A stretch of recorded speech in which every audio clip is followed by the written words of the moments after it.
Hello, everyone, and welcome to the Exceed High Performance podcast. I'm Emma Lawson, and with me, as always, is performance psychologist Dr. Tom Bates. Today, we're joined by a very special guest, Yaser Al Ghena, who is the current English super lightweight boxing champion, also known to fans in the ring as Yassi Boy. As a fighter, Yaser is known for his extreme skill and grit, and also a story that defines resilience. In 2024, fighting for the English title, Yaser effectively beat his opponent fighting with no hands, having broken both hands in the course of the lead-up and in the ring. So stay tuned for an episode where we really delve into the mindset of an athlete who can turn pain into power and pressure into performance. Yaser, a very, very warm welcome. Normally when I say to the guests, how are you? It's kind of flippant, but generally, how are you? Are you fighting fit at the moment? Yeah, I'm back in training camp now after a long time of injury, but I'm happy to be back in the gym.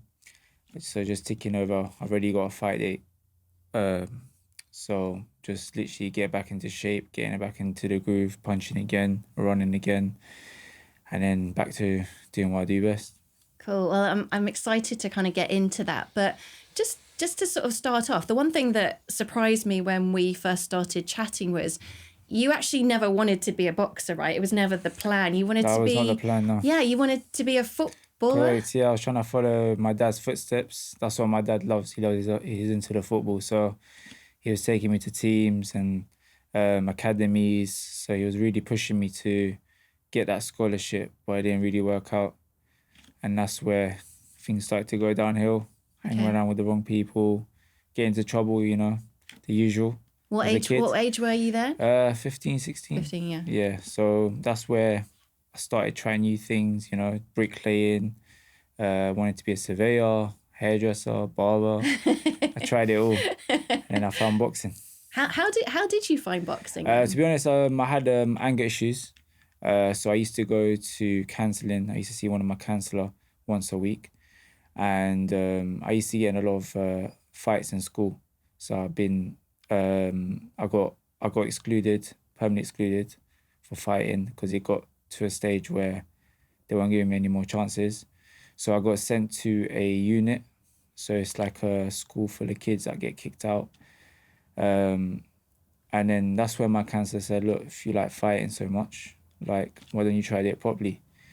And that's when she sent me to Finchley ABC. It's close to me. And then literally I remember just walking into the ring, walking in through the gym. And from then I knew exactly what I wanted to do. I never looked back. Oh, really? At what point? When did you know? As soon as I walked in the gym and I saw everything, because I've never been into a boxing gym before.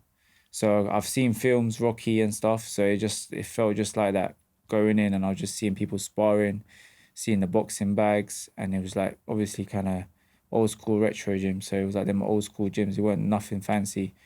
And I see all the pictures on the wall, obviously Auntie Joshua and stuff.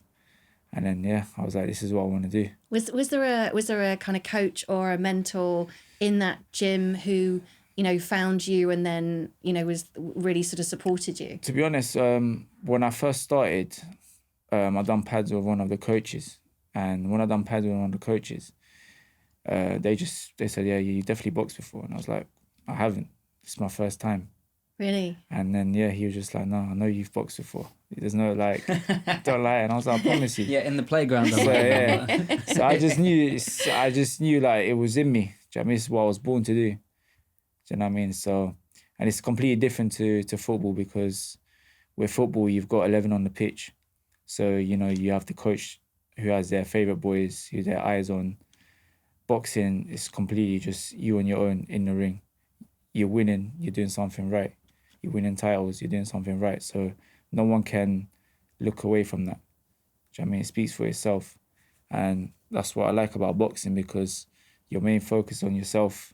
It's different. It's not like a team sport. Obviously, you have your coach who helps you, but at the end of the day, it's you getting in the ring, and it's just you and your opponent. So it's a bit different. I used to have my friends come and watch me, but Well, obviously, when you ain't got the ball and stuff, no one's really got your eyes on you. But when you now, for example, I fight down the road from you guys in York Hall, so people are coming down, 100 people coming to watch me, to put on a show. And what did boxing mean to you back then, or do for you back then when you found that? To be honest, it helped me a lot with my anger, because my anger was very bad. I used to snap. I used to always have I always used to have a teacher with me in school who used to sit beside me when I'm doing my work and stuff, just to make sure that I don't snap, or I'm stay focused, and I don't get into like other trouble. But it taught me a lot, because from what people know me from them times to now, they know that I've changed completely. Yeah. I went from a guy who just snaps out at anything to a guy you can swear at me and I walk away happily. How? Why? What's changed? Because I remember so when I first started boxing and I had my first sparring session, they put me with some guy, kind of stocky, and I got a bet of him, and I was like, yeah, this is for me. This is like, I was like, yeah, when you're just beating up someone for the first time. And then they put me with some skinny guy who was kind of taller than me. He was skinny, and I was thinking, why are they putting me with this guy? Like, I'm going to eat him alive. And I remember getting the biggest beating of my life. It was bad. And I went home so angry, like angry. I was thinking, how could this? Because when he was hitting me with shots and stuff, it was making me even more angry. So I'm just swinging, like it came into like a street fight. Do you know what I mean? And boxing's not like that. Boxing is it's all about control. It took me a while, but over time, my counsellor said to me, like, you was one of the fastest to ever lose your angers, like with anyone that she's obviously worked with. And yeah, I mean, it taught me to be relaxed. You take a shot, take it on the chin, just relax, stay calm. Because when you're more relaxed, you can see the shots. When you're angry and you're fighting with emotion, that's when you lose the fight. So that's that's one of the reasons why. Yeah, because I was wondering, is that kind of anger, was that helpful for a boxer? But you're kind of suggesting no, that actually you had to learn a level of control. Is it ever helpful? Yeah, I mean, like I said, but boxing is it's not just your anger. It's about controlling. It's about being disciplined. And that's what I've learned to do, because boxing is not just an overall, like if you want to be a professional boxer, it's not just you not being angry. There's a lot of things that you got to do as a boxer, to sacrifice, time from your family. So it's I believe I've tried other sports, but boxing it is like the hardest sport like in the world. It's there's a lot that goes into it. It's the days where when I'm training on fight, it's the days that I don't feel like getting up early training. I don't feel like cutting weight. The diet, it's hard. You know what I mean? That's why sometimes I'm just quite miserable in camp. I don't really want to talk to anyone. But why do you do it then? I do it because it's something I love, and I got a vision. I want to be able to accomplish what I started in the first place. My dad said to me, if you want to do something, you got to make sure you do it properly and do it and go all the way. And that's why I do it, because I don't do it half-heartedly, because I don't want to have any regrets. Yeah. Knowing that I could have done this, could have done that. I could not live with that. There's no if. I want to make sure that I put all the work in I can possibly can, and not look back and say, you know what, I put everything in and I'm happy with where I am right now. Where do you think your life would have been? Which route do you think you'd have gone down if you didn't have boxing in your life? How would your life be different? To be honest, I was a hairdresser, so that was my career. I got qualifications. Obviously I was working in a 5-star salon, but I sacrificed my career as a hairdresser because that was my backup. That was just like a job where I enjoyed it, but it was just something on the side. But then when I turned professional, it was one or another, because it's hard being a hairdresser and a boxer at the same time, because I'm on my feet all day and I'm tired. Sometimes after training, I used to miss training because I was actually exhausted. So I gave it up. And now I'm doing my personal training and stuff. I do a bit of boxing, and boxing is something I enjoy. I like teaching people. I like teaching them, seeing them progress. That's what makes me happy. So Yeah. it's something I enjoy. And what point did you turn professional and then started to believe that this was literally didn't have to be a kind of plan B, but could be your plan A? I turned pro in 2017. Yeah. And then that's when I left the hairdressing, but I done part-time work. So I done like self-employed. So I work when I want to work. I done that for a bit. And then after that, I done a bit of like crypto trading and stuff. And then now I'm in a good position because I've got obviously sponsorships that's helping me. They help me with camps, help me with like my expenses and stuff. So obviously the camps are going to get harder now because obviously I'm pushing towards the British. So you're going to need that full-time camp. It's not a thing where my coach wouldn't want me working at the same time. So yeah. And in your career, there's been probably two really defining fights today, and I'm quite interested to sort of talk about those. But so first of all, the Southern Area title that you won. What was the kind of environment that enables you first as a boxer, for anyone that kind of doesn't know the sport, to be entitled to kind of compete at that level? To be honest, that was my first title ever. Yeah. As an amateur and a professional. Okay. So it was a fight where people doubted me, even the bookies. I think they had me 6-1. Yeah, you were the underdog. I was the underdog. And I knew, like before, when my manager called me and they said, look, because they tried to put someone else in line for the Southern Area, and the British Boxing Board of Control came back to him and said, they said, no, he's next in line. So there was no way that I had to, it was either I fight him or I basically back out. Yeah. And I said, I'll take the fight. And that's when my manager's a bit like, you sure? Like for Southern Area, like it's a hard fight.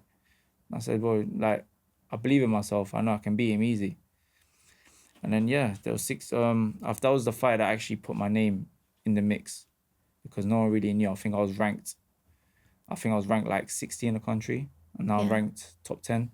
Did you know you were the underdog? Yeah, no, that fight? To be honest, I only knew I was the underdog the day before the fight at the weigh-in, the bookies. Yeah. And even my manager spoke to my opponent in front of him and said, look, these odds are crazy. Do you know what I mean? But I don't bet. I'm a Muslim man, so I don't bet. But all my friends that do, they want a bit of nice money. So they said, yeah, look, they said dinner on me. So. And you know, so the bookie's kind of not quite sure. Your manager's telling you this is going to be a tough fight. What gave you the kind of confidence, belief that you could rise to that occasion? To be honest, I've been an underdog my whole career. Do you know what I mean? Even as an amateur, no one really believed in me like that. Do you know? I was always the guy where people used to always doubt. And I just kept proving them wrong. So it was nothing new to me. It was just another day for me. 6-1. Didn't really phase bookies. And I said, all right, no worries. That's fine. See you tomorrow. And then I just showed up, and because I knew what I can do. And I wasn't 100%. Like before my fights, I wasn't like always 100%. So I've actually done a whole training camp where I'm in the best shape of my life. And it's crazy because it was the hardest fight of my career. Being the underdog and all these things. I remember the day of the fight, I had no nerves, nothing. And I said to my coach, like, is this normal?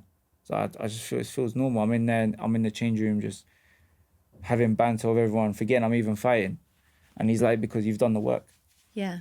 So, you ain't left no stone unturned. That's what I believe. When you put the work in, you know what you've done and you know what you're capable of. You don't have to worry about anything else. Yeah, the confidence. And what tell us what happened during that fight. I came out the first round. He came at me. He thought he was going to get me tired. So that was their plan. Boxing, small circuit's small, so you know what people are trying to say. So we heard back his coach was saying they're trying to take me to deep waters, get me tired after round 6. Round 2 was a bit. I got the better towards him towards the end of the fight, and then after the third round, I knew I had him. And then from round 3, Why? What was it? How I did you know? just it takes me. I'm a slow starter, so I have to suss out someone. I suss out their power. I suss out what they're trying to do, their speed, what they do. Like when I feint, I try and analyze. So I just scan them, and I see what they're doing. And then from round 3, I had him under control. I knew from there. I done a bit of shuffle. As soon as I'm in that groove, you're not getting me out of it. It's game over. Just go home. Does that slow start mean you end up taking a few shots? No, slow starter means it just takes me a bit to progress. I'm loading. Yeah. So I won't throw as much punches. I'll just analyze you. I see what you're about. Okay. Do you know what I mean? It's the same thing in sparring. Sometimes when I'm doing sparring, I'm sparring 3 different opponents. I'm starting with the first opponent. He's doing about 3 rounds with me, and then 6, and then the other ones will do the rest. But I come stronger as the fight goes on. So some people start strong quick, and then they start to fade, and then they get tired. But me, I get stronger as the round goes on, and that's why I took him out in the 9th round. I threw like over 100 punches in that round, and then took him out because he thought I was gonna get tired. And he's a guy that's never been stopped. He was a guy that was the next big prospect, but it was nothing new to me. I knew what I was capable of, and I knew that I was way better than anyone on my level. So. And that fight was arguably the one, as you say, that first put your name on the map. 100%, yeah. What did that mean to you in terms of then the opportunities that you were perhaps getting off the back of that, but also the pressure that came with that? Pressure, I thrive off it. I don't really have pressure. Yeah. I don't really feel pressure, because when you feel pressure, that's when you start having doubts. You start asking yourself questions, and that's when things just don't go right. If you don't think about these things, your mind is clear. That's when you have your self-belief. That's why like even my last fight, there was a lot of pressure, but I didn't thrive off it. I thrive off it. I was just like, there was situations after situations just keep coming up in my fight. And I was just like, all right, cool, let's get on it. What's next? There's a really interesting quote that goes like this: "We don't perform under pressure." It comes from the Navy SEALs in America. We don't perform under pressure. We sink to the level of our training. Of course, yeah. What do you think about that? Yeah. I think I've heard about that. I think I've seen that. Yeah, it's proper. I really love the way you true. say that. I don't experience pressure. Yeah, it's true. That's how it is. It's with anything. It's like when you put 2 people together and you're seeing someone getting under pressure, you're gonna see them panicking. Yeah. Right? And you're putting something on someone else, and the guy is just so relaxed, so calm. He's not gonna feel the pressure. Do you know what I mean? And that's what allows you to think straight. And that's why I don't, like, most people that know me, close friends, they knew I had it in me through my last fight. So that's why people, for the first time ever, had to see something where I've never had to do before. With all the stuff that's happened in that camp for that fight, with my hands, the pressure, they didn't see that what I had to go through, how I went through it. So that showed a lot of people a different side to me. So. And so kind of post the Southern Area title, Yeah. you then were in the running for the English title. And just describe the kind of run up to that, because I think there was injury, less than, well, actually very much less than perfect circumstances as you trained. Just bring that to life. So the English title came, done my training camp. A week before the fight, I get a call from my manager saying my opponent's got an eye infection. So the fight's off. So we're going to have to reschedule it. But he said, I'll get you a replacement opponent just to tick over. And I had my fight on the Saturday, and I think it was towards 4th round. I hit him on the head here, and then my hand went, my right hand. When you say it went, I felt it wasn't the same. So that's when I took off the gloves, it was swollen. So I thought maybe I've just bruised it. So I left it. I think the swelling was there for like a month and a half. I went for an x-ray, nothing was broken. But I knew something wasn't right because when I was moving it, you can see the tendon just sitting on the side. So I knew there was something wrong. But I carried on. We got the next fight date for the reschedule. So I started my camp, and I think it was 5 weeks before the fight. I threw a left hook in sparring, and then my left hand went. I knew something wasn't right, so I took off the gloves, and I can just see my bone sticking out. So I knew I fractured it. I had to go to hospital, and then obviously they clicked it back into place and whatever. And then I was in the cast. Called my manager, told him the situation, so they've had to reschedule it. It's the English title fight now. This It's is been English rescheduled title. twice. English title, yeah. So they said 12 weeks, no punching. So I was in the cast, took it off. And then I think it was like 6 or 7 weeks in, my coach said, look, for this camp, we're not going to let you spar because you can't throw your hands, but we're just going to get you to move around with people and they're going to throw shots at you just so you can get your body used to the impact, because you don't want your body to have a shock in the fight. So I done a bit of sparring, got excited, threw a left hook again, and I felt it a bit break again.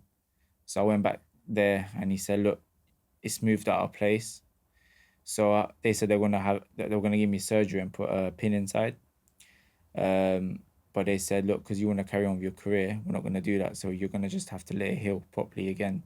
So this time I said, look, I'm not going to throw it. Carried on my training camp. So I just stuck to running, shadow boxing, and a bit of like strength work where I'm not putting too much impact on my hand. And then, building up to the fight. A week before the fight, I done my weight cut, finished me. And then just describe. So when you say weight cut, right? Yeah, because I wasn't doing it. I wasn't doing it right, because I had a lot of things going on. My two friends passed away, so I was training and going to their parents' house where everyone was. So we was going there like twice a week just to stay with the family till they bring the bodies back from. I think it was Denmark, because they were doing a whole investigation. So it took a while. And I promised, when I was there, obviously I promised his dad, look, the English title is gonna be for them, and I promised I'll bring you back here. So it was a tough training camp. But leading up to the fight. So you literally you lost your friends and you literally couldn't spar. Yeah, I couldn't spar, couldn't do any pads, any punching. So literally just running. That's it, running and shadow boxing. That's all I was doing. And then leading up to the fight, because I didn't do the food properly, so my weight cut was very hard. Yeah. It got to me, but I done it on a Friday, and then Saturday morning of the fight, I wake up ill, coughing, sneezing, and I'm thinking, oh my God. Called my friend, told him the situation. He's gone and got me some medications. And then he's come back, got me the medications. I'm trying my best to just, get myself energized, but it was hard. I'm sneezing, I think that was just the beginning. I must have got the cold a few days before. Yeah. But they're coming up to the fight. Obviously, I went to the venue. My coach is in another venue because he had another fighter fighting the same night. So my own coach was at another venue. So I had to go with my friend, went there on my own. I had to go see the doctor. I had to pretend I'm okay. I can't be sneezing because they won't let me fight. Signed the form. And where was your head at then going into that fight? So like nothing perfect, ideal about that preparation that you had perhaps going to the Southern. Mm-hmm. So how did you still have that sense of, this is the right time, I can do this, I can win for my friends? It was a thing where I had no choice. Okay. That's why I say it's a gladiator sport. Yeah. You know what I mean? To kill or get killed.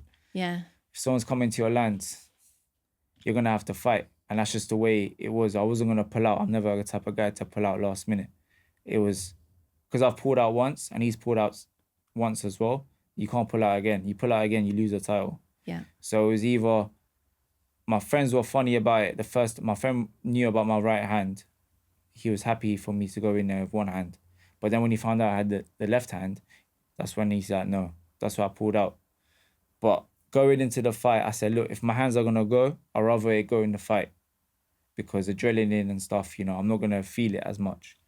So, yeah, everything felt different, Compared to my Southern Era title fight, I had everyone in the changing room. I had all my people there as well. But this one change room was empty. My coach was running late, so I had to get someone else wrapping my hands for the first time. I like my hands wrapped a specific way.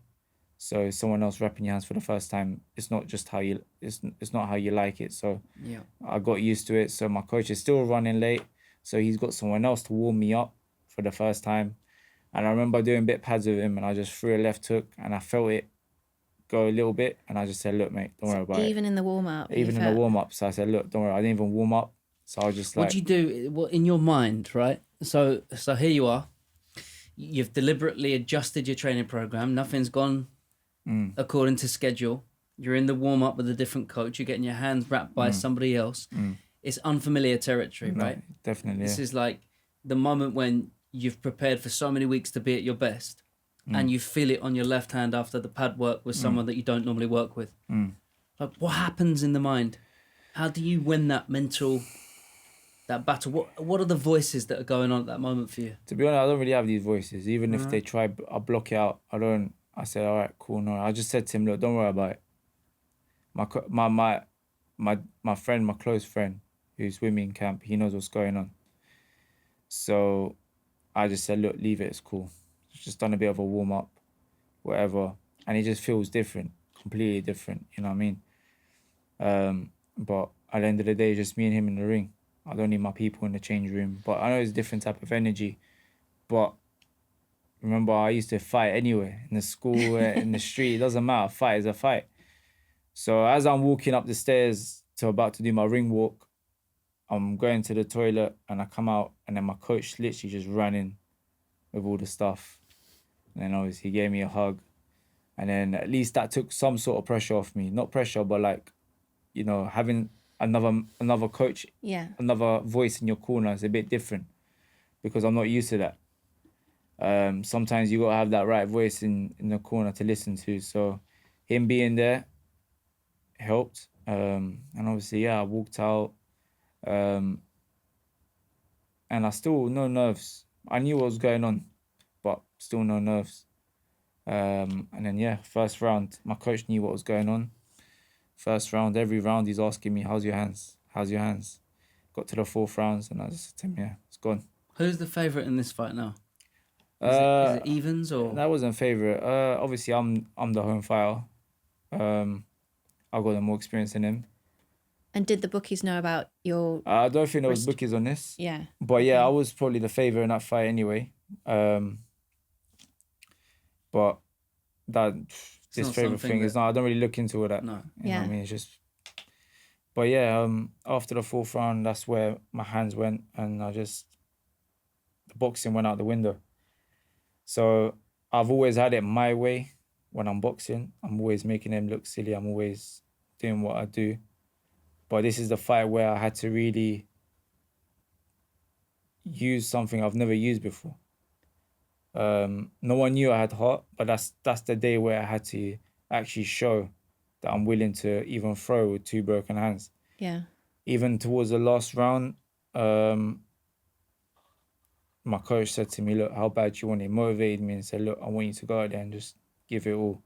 And that's where I went there, literally throwing everything, pinching sick at him. I threw literally every pot. I was catching him. It was a dominating round. But the thing is, because my hands were so swollen inside and the adrenaline, so when I was hitting him, it feels like, because I had no fists. Because if I had both hands, he wouldn't have lasted 6 rounds with me. But because my hands were like pillows, it was it was something. Yeah, I don't know how to describe it, but literally as soon as the last bell went off, I was just happy it's done. It's like, Yeah. look, I've done it. Did you know at that moment you'd won? To be honest, I didn't really. The fight, I felt it was closer than what I thought it was because I was in the fight. I wasn't scoring it, but I'm getting hit with shots where I've never been hit before. Normally, I'm used to leaving the fight with not a scar on my face, and now I've got a black eye. Do you know what I mean? So I've got a black eye. My body's aching me, and I'm thinking, oh my God, I've actually really been in the terror. So yeah, once the fight was done and they called the scorecards, I think they're giving him 2 rounds or 3 rounds. And then one had him up by 1 round, and then they had me up by 1 round. So I went on a split. So I said to him, look, he was like, look, it could have gone either way. He was saying to me, look, it could have gone either way. And I said, look, I'll give you the rematch. When I'm back 100%, I'll give you the rematch, no problem. Came downstairs, I went downstairs to the doctor's room. They said one of my pupils was bigger than the other. So they were a bit concerned about that. And then, yeah, that was the first time where obviously I couldn't come out and see my people. So I got rushed, went to hospital. And then when I was in hospital, I thought, you know what, let me watch the fight. And then I watched the fight and I was like, I actually beat this guy with 2 broken hands. Like, I've only given 3 rounds. Like, when I was scoring it, one of the judges had it right. I don't know how they had him winning 1 round. It doesn't make sense.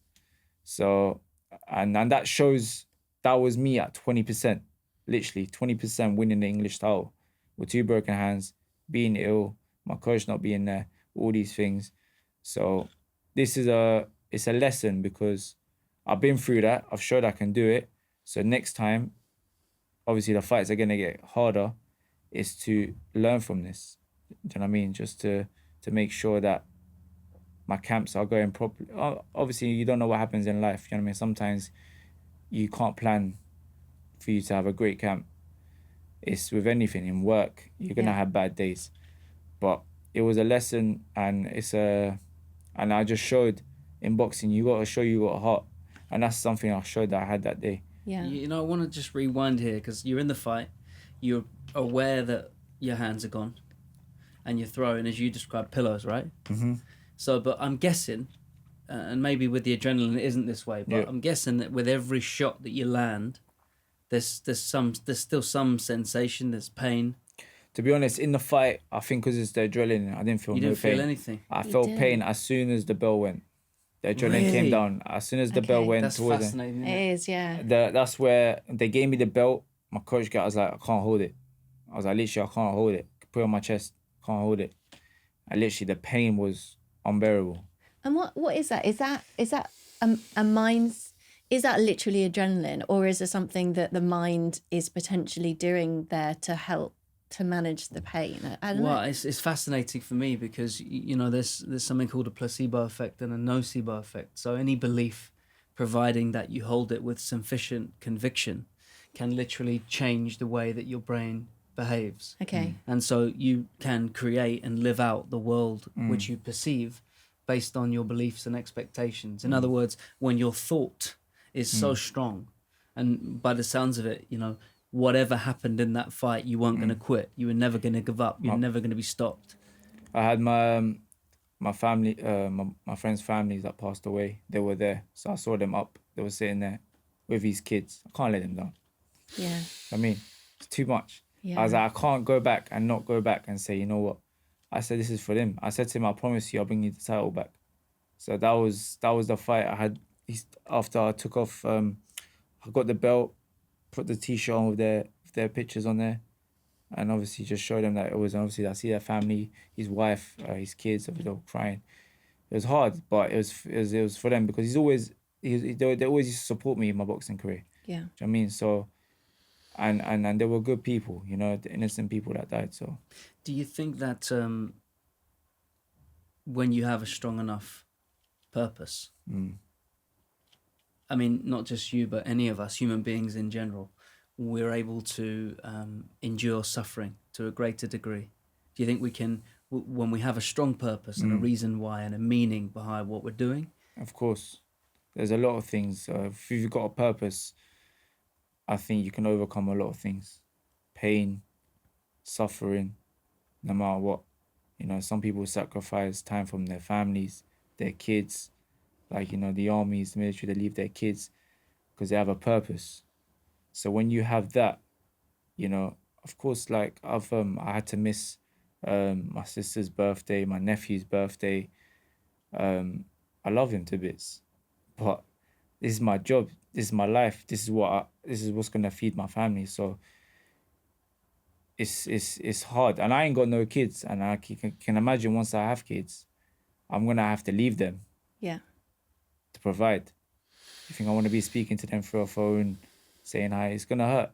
It's like, you know, but that's what I gotta do. This is my job. I've got, like you said, I've got a purpose. So, you know, that's why it makes me push harder in the gym, train harder, because I can't sacrifice my family time, my friends, whatever it is, if I'm not putting 100%, because then what I'm doing is in vain. Do you know what I mean? It's a great So point. it's either I do it all and I show them that everything I've put in the gym was worth the sacrifices, and I can retire my family and I can take them on holiday and do whatever, because they allow me to do that. You know, sometimes I had to give gifts, just post them. I can't even deliver them. Do you know what I mean? I give them to my friend. I was like, look, can you just take it to my... But like I said, again, it's your purpose, isn't it? Yeah. And so you talked about purpose, but also kind of what role does your faith or, you know, your religion play in this as well? Does that help you? Does that fuel you? Yeah, I mean, bearing my prayers, I never forget my prayers, and I believe I'm a man of God. I believe that everything has happened is because of God. It's because I've been closer to God. And it's completely changed me as a person. It's allowed me to be a better person. And I just feel that, especially after going to Mecca in Ramadan, that's where God has opened doors for me now. We believe in Islam that once you sacrifice sinning one sin, He'll replace it with a blessing, and that's what's happened. Nice. Which I'll tell you Yeah. soon, or you find out soon. Yeah. Okay. And so what's next for you? So you know, current English super lightweight champion. I think you talked about the next step is the British title. So what does that, just to sort of finish off, what does that look like, the lead up for you? This year, main focus: get back in the ring, get back in the ring, get a takeover fight, and then defend my title. Yeah. And then hopefully we'll see what the plans for next year is. I'll just leave that to my manager. Yeah. And what's the sort of legacy that you want to leave, or, you know, how would you like to be remembered as a fighter, as an athlete? Just me being me. You know what I mean? Everyone's got their own style. I don't try to copy anyone. I'm creating my own path. I just want to show people that you don't have to be an Olympian or these established fighters to accomplish something. You know, you can actually start from nothing to something. I still got a long way to go, but I wanted to, you know, I've not had any handouts, any help from anyone. But I just want to show the people that have lack of self-belief, people that doubt themselves, to show them the impossible is possible. Cool. Love that. Yeah. Love yeah. that. Yeah. Well, Yaser, it's an incredible story, a superhuman story in many respects. And we're so grateful that you've Thank come you. here to share it. I know you're going to inspire a lot of people out there. God and willing. really, we wish you all the very best of luck Thank you. with, I'll see you soon with your future. Yeah, with the you British will. title. Exactly. I hope so. We'll have you back. We'll have you Alright. back. We'll just build onto that to world title. Yeah. Excellent. And you Thank deserve you for it. having me.